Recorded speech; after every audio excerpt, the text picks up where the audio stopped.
भारत में होने वाले G20 को लेकर भारत ने अपना स्टैंड बिल्कुल क्लियर कर दिया है तथा इसके लिए बहुत बड़ा स्टेटमेंट एस जयशंकर ने जारी किया है कि यूक्रेन आने वाले G20 सम्मेलन का हिस्सा नहीं बनने वाला है और इंडिया के द्वारा यूक्रेन को न्योता ही नहीं भेजा गया, परंतु 9 अन्य देश जो G20 का हिस्सा नहीं है उन्हें जरूर बुलाया जाएगा। इनडायरेक्ट तरीके से भारत ने यहाँ पर रूस का सपोर्ट किया है, तो रूस ने भी इसके जवाब में जबरदस्त स्टेटमेंट जारी किया है कि भारत चीन के विवाद में बिना चीन के नाम लिए उन्होंने कहा कि हम भारत के साथ हैं। रूस के इस बयान से चीन को तो झटका लगा ही है, बल्कि अमेरिका को भी झटका लगा है। इन सब बातों पर हम डिटेल में बात करेंगे, परंतु आगे बढ़ने से पहले चैनल को सब्सक्राइब कर लें, फॉलो कर लें, क्योंकि हम लोग आपके लिए बहुत रिसर्च करके अपने वीडियो बनाते हैं।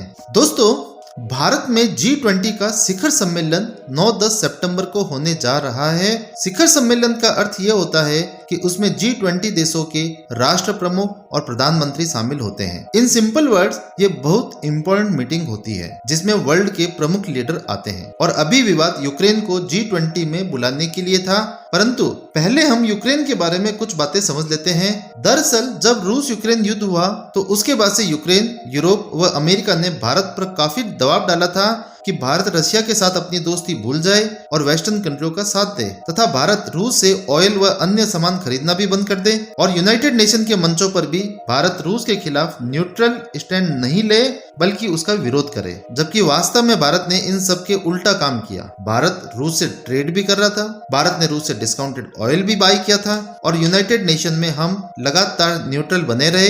हालांकि भारत ने यह जरूर कहा था कि यूक्रेन वार पूरी तरह से खत्म हो और दोनों देश आपस में टेबल पर बैठकर मामले को सुलझाएं। डिप्लोमेटिक तरीके से इनडायरेक्टली भारत यहाँ पर रूस का ही सपोर्ट कर रहा था, परंतु यूक्रेन इससे बिल्कुल भी खुश नहीं था और यूक्रेन ने नाराजगी दिखाते हुए भारत से अपने डिप्लोमेटिक रिलेशन कुछ कम कर दिए और अपने एम्बेसडर को भारत से वापस बुला लिया था तथा नया एम्बेसडर भी अपॉइंट नहीं किया था। सोच कर देखिए, जब रूस यूक्रेन युद्ध विश्व युद्ध में तब्दील हो सकता है, तब विश्व के सबसे बड़े लोकतंत्र में आप अपना एम्बेसडर ही अपॉइंट नहीं करते।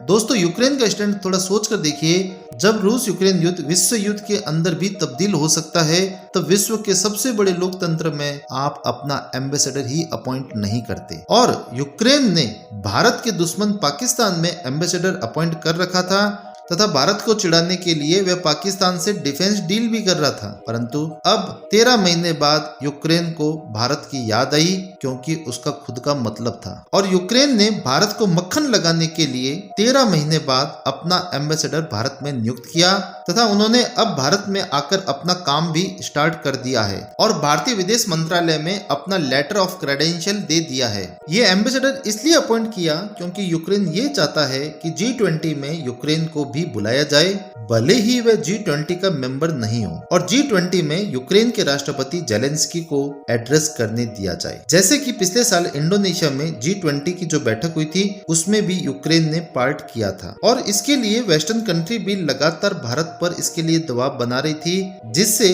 भारतीय मंच पर रूस को खरी खोटी सुनाई जा सके और भारत रूस के संबंध खराब हो। परंतु अंतिम फैसला तो भारत को ही करना था और भारत ने अपना फैसला कर लिया है और एस जयशंकर ने साफ कह दिया कि यूक्रेन G20 का हिस्सा नहीं बनेगा, परंतु भारत 9 अन्य देशों को जरूर बुलाएगा। भारत ने कहा कि G20 का प्लेटफॉर्म ग्रोथ एंड डेवलपमेंट के लिए बनाया गया है, न कि विवादों को सुलझाने के लिए बनाया गया है। अगर किसी देश को अपने विवादों को सुलझाना ही है तो उसे संयुक्त राष्ट्र संघ में जाना चाहिए और भारत ये नहीं चाहता कि G20 में इस प्रकार के मुद्दों पर बात हो। एक तरह से भारत ने न सिर्फ यूक्रेन बल्कि अमेरिका व वेस्टर्न कंट्री को भी ठेंगा दिखाया है और ये कह के भारत ने रूस को जबरदस्त तरीके से सपोर्ट किया है। और अब इस स्टेटमेंट के बाद रूस के भारत के अंदर जो डिप्टी एनवॉय हैं, उन्होंने भारत चीन बॉर्डर विवाद पर कहा कि रूस भारत के साथ है क्योंकि भारत रूस के संबंध काफी पुराने हैं और ये आगे भी जारी रहने वाले हैं। और रूस के इस स्टेटमेंट से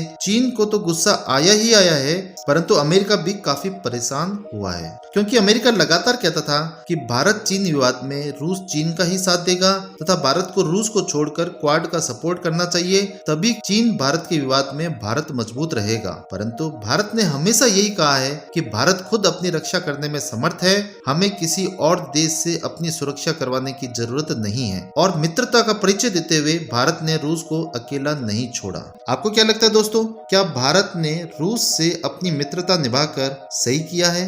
क्या भारत ने यूक्रेन को G20 में शामिल नहीं करके सही कदम उठाया है? आप हमें कमेंट सेक्शन में बताएं। Thank you for watching this video.